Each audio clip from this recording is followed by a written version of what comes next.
La sobretaula de la font.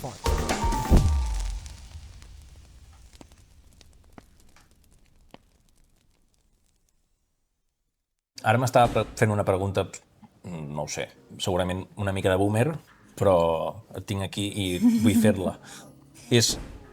O sigui, tu vius de les xarxes, però moltes persones es poden preguntar com. O sigui, anem a posar un cas hipotètic. Jo tinc una marca, un producte, algo. Sí, tens una empresa de guia de muntanya. Bueno, per dir alguna cosa. Podria ser, no.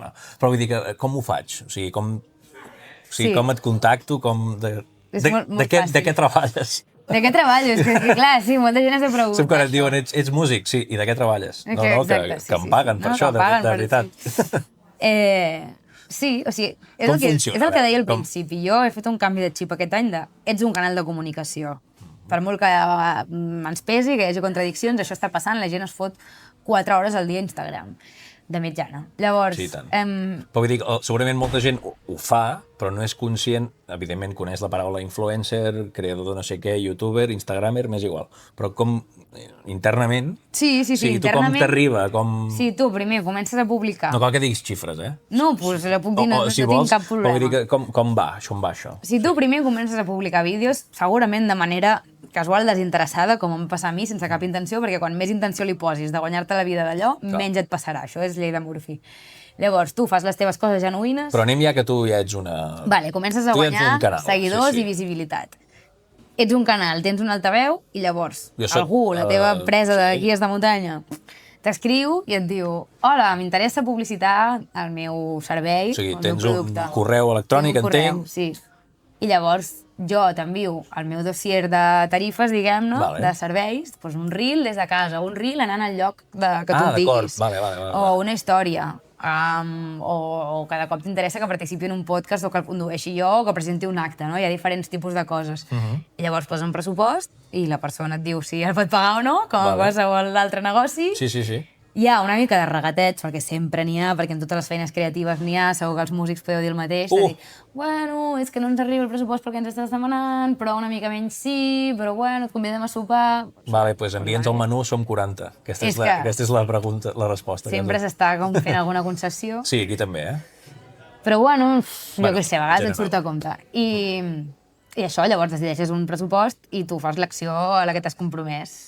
I ja està. I llavors surt un vídeo al teu canal que té X visibilitat perquè t'has dedicat a currar-te-la des de fa anys, que això a vegades la gent no hi pensa, que és com, però t'estan pagant tots aquests diners, que a veure, tots aquests diners també a vegades és com, no sé, 400, 500, 600 euros, tampoc em sembla una puta fortuna, però bueno, jo crec que, o sigui, entenc que hi hagi gent que l'impacti que tu puguis cobrar això per penjar un vídeo a Instagram, però és com, no només estic cobrant això per aquest vídeo concret d'1 minut i mig que estic fent per aquest client, sinó que porto 4 anys currant-me aquest perfil i aquesta visibilitat perquè després, quan em ve a buscar aquest client, tingui una repercussió, perquè tu, amb el teu Instagram de 50 seguidors, pots fer els vídeos que et doni la gana, que no ho veurà ningú, ho veuran els teus veïns del quart. Llavors no et poden pagar el mateix a tu que a mi, saps, per fer això. El punt amb la música hi ha coses diferents, però també s'entén. Hosti, per què estàs demanant això?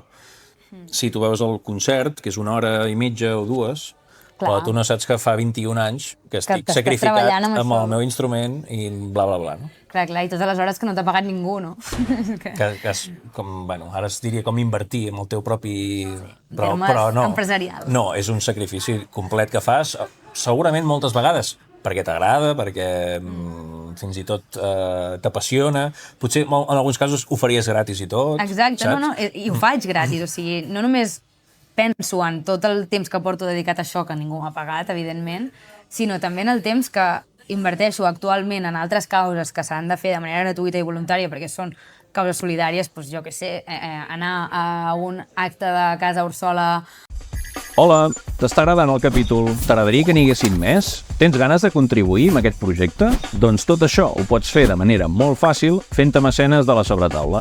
La Sobretaula de la Font té una pàgina a la plataforma de micromecenatge Aixeta. L'enllaç et trobaràs a totes les xarxes socials. Entres a la pàgina, et fas un usuari i ja podràs subscriure't en alguna de les aportacions mensuals. És molt fàcil, ja veuràs. Amb la teva subscripció, doncs podrem fer que La Sobretaula de la Font se senti millor, es vegi més bé i arribi més gent. I ja està. Et deixo una altra vegada amb el capítol. Gràcies!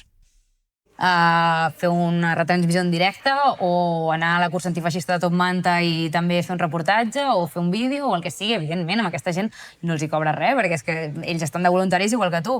Llavors penso, per poder fer aquest activisme amb una flexibilitat horària i una disponibilitat àmplia, necessito que algú durant la mateixa setmana m'estigui pagant per fer un altre contingut. Llavors és una mica sentir-te, bueno, cavall de Troia o una mica Robin Hood de dir sí, m'estic embutxacant aquests diners ràndoms de la Diputació de Barcelona per fer un acte de no sé què cultural, perquè així després em puc agafar un divendres absurd i anar-me'n a les 6 del matí a casa sola a aturar el desnonament aquest de manera totalment voluntària.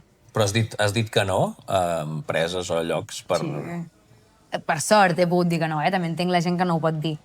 Però sí que hi ha hagut coses que fins i tot he pensat, uau, tu has mirat el meu perfil més de 10 minuts, perquè és que crec que ja deixo molt clar que jo mai participaré en una campanya de Vitàclia, per exemple. O sigui, Hòstia, és absurd, no? O de Tecnocasa, o de coses relacionades amb la caixa, o no sé, hi ha coses que penso que ja es veu a venir que jo no participaré, a no ser que m'ofereixin moltíssima pasta i de cop, jo què sé, em veig obligada a ser mercenària, que crec que ara mateix tampoc no tindria la necessitat de fer-ho.